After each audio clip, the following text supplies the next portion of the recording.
An incident response plan is a company's organized approach to managing the aftermath of a security incident.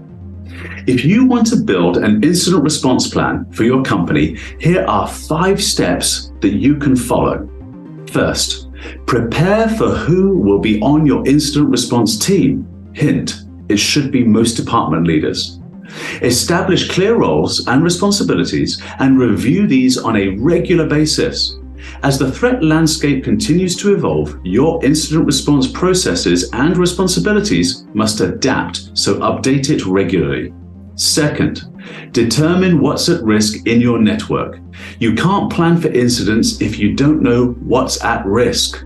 Analyze your organization's environment by documenting your sensitive applications, critical infrastructure, and services that are essential to your operations.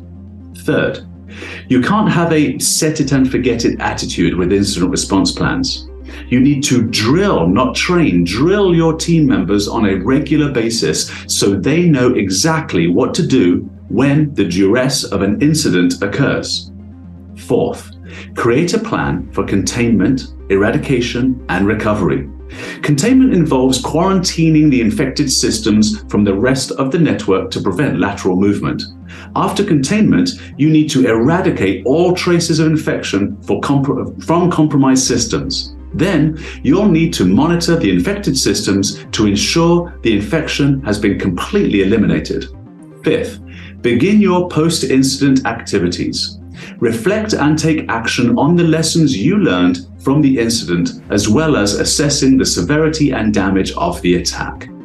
No organization wants to experience a breach, but nobody is immune, so it's crucial that your company has an incident response plan in place, so that when an incident occurs, you will know it will be mitigated to the least possible damage. That's the goal. Now, good luck.